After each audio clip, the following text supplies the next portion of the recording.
All right, we come to 1 Peter chapter 3, verse 7.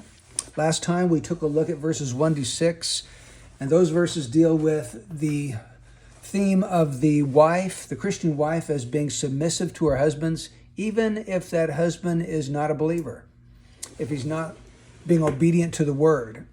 Well, we come today to Peter's counsel, his command, really, to the husband. He's dealt with the wife.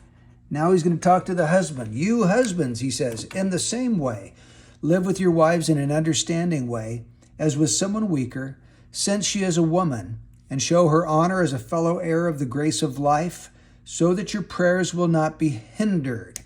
First thing I notice here is he uses the expression in the same way. Interesting, he had just used that same expression for the wife in verse 1. He said there, in the same way, you wives be submissive to your own husbands. Well, what did he mean here, in the same way you wives be submissive? Well, he means to do the same thing he'd told the citizen in verse 13 of chapter 2, submit yourselves for the Lord's sake to every human institution, and to the servant. In verse 18, to be submissive to your masters. So this idea of being submissive is running throughout this entire theme. The citizen is to be submissive. The servant is to be submissive. The wife is to be submissive. You husbands, in the same way, links us back to this phrase. And I believe Peter is saying, just as the wife has a role that she must exercise and a duty to perform in the marriage, her duty is to be submissive to her own husband. You wives, in the same way, you have a duty as well. You have a role. God has called you to something in the marriage. The wife is to be submissive to her husbands. Well, there is a sense in which the husband needs to be submissive as well. It's not that he is to be submissive to the wife's headship or authority or position in the family, but he is to be submissive to her needs. In fact, he's called to love her sacrificially, which means to be willing to provide for her needs at cost to himself or cost to his own desires. So Peter tells this husband to do two things, basically: to know his wife and to honor his wife. The first one comes here, live with your wives in an understanding way. The second one comes here, show her honor. Those are the two basic commands. So live with your wife in an understanding way. Literally, the Greek is live with your wives according to knowledge. In other words, you need to seek to know her, to know all about her.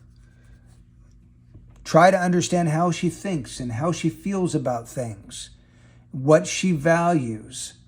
All of those issues go into it. So live with your wives in an understanding way. Let me just put that down. Understanding means according to knowledge. And then part of understanding her is to realize that she is weaker. He says, as with someone weaker.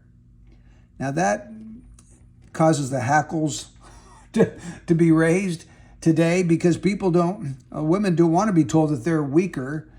Well, the Bible says that she's weaker. We have to understand how she's weaker. She's not weaker intellectually, definitely not socially. She's much stronger socially. She's not weaker emotionally. She's a very proficient at understanding and displaying her emotions, much better than men are. She's not weaker spiritually, as we're going to find out in a moment, but she is weaker physically, for sure.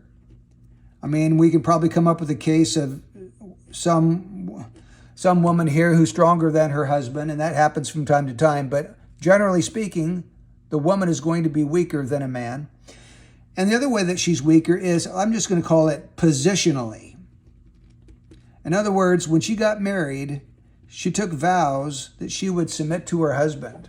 She took the vow that she would take the submissive role in the marriage relationship, and that could leave her vulnerable. So the husband needs to have knowledge that his wife has taken this weaker position in the marriage, and that it has left her at somewhat of a vulnerable position, and he needs to understand that and to compensate for that. He should never take advantage of her or manipulate her or exploit her simply because God has given him the final authority in the marriage relationship. So, since she's a woman, she has this weaker element to her relationship to her husband. So the husband is to submit to her needs by living with his wife in an understanding way, as with someone who is weaker physically and positionally because she's a woman. That's the first one.